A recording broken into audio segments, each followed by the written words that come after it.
Javed Ansari joins us from New Delhi. Thanks so much for coming on the News Hour. You're in New Delhi. Update us, if you could, on the current situation there. We know the internet there was restrictions this morning, imposed this morning. Have they been lifted? Yes, they have. Internet was shut in parts of Delhi for several hours in the day, but now it's close to 10 o'clock, 10 p.m. in Delhi, and internet and telephone lines have been restored. But there's an uneasy calm that prevails across the country. There is anger, there is fear, and there is despair. The government hasn't backed down. Rather than reach out, it's using a sledgehammer approach against protesters in a bid to try and quell this protest, which at the moment shows no signs of relenting.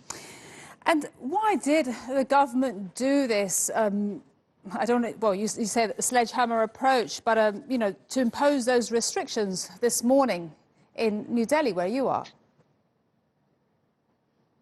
Like I said, the government believes in taking on opposition head-on. This government, the leitmotif of this government has become in crushing opposition, in dealing. The government in many ways is a victim of its own propaganda. They want to show that this is a very decisive and strong government. Strong and decisive government should not necessarily mean an authoritarian government.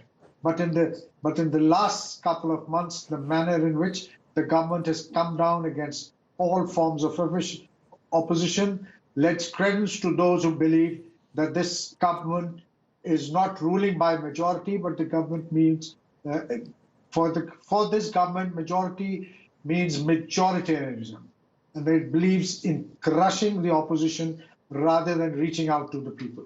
And Javed, given the way things are developing right now, do you see this changing anytime soon? Well, there's little evidence from the government on the government's part. They haven't shown any.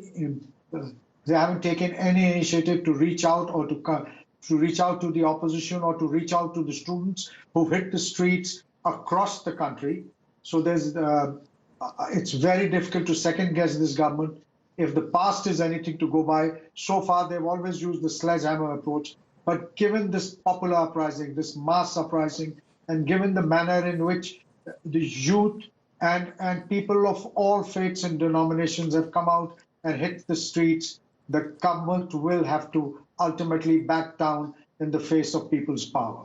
And I want to ask you about all faiths, because Indian Muslims are very worried about this law. And Modi tweeted this morning saying that it will not affect any Indian practicing any faith. That was on his Twitter today.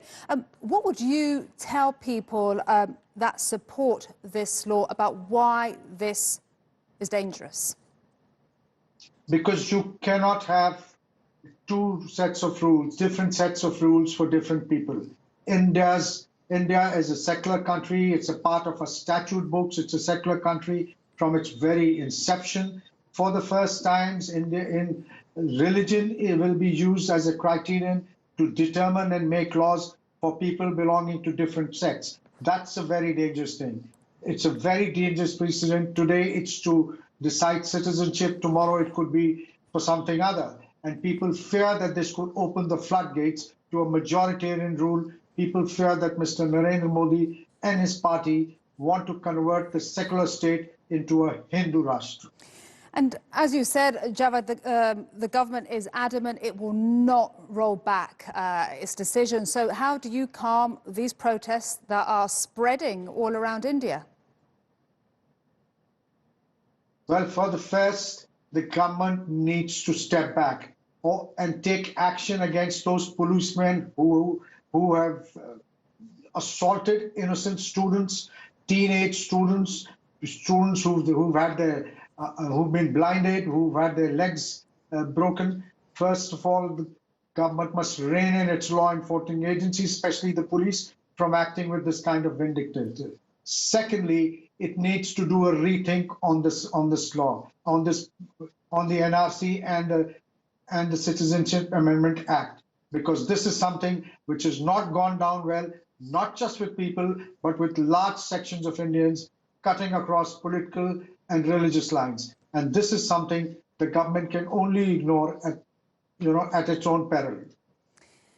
Javed Ansari, thanks so much for speaking to us on the News Hour. It's been great to get your perspective. Really appreciate your time. Thank you.